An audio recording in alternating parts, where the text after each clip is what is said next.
You ask Tiger to solve. This deals with linear equations with one unknown.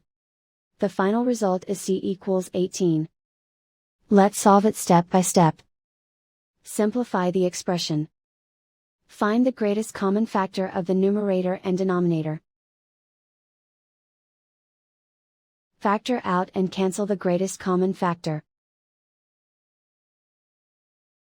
Isolate the c.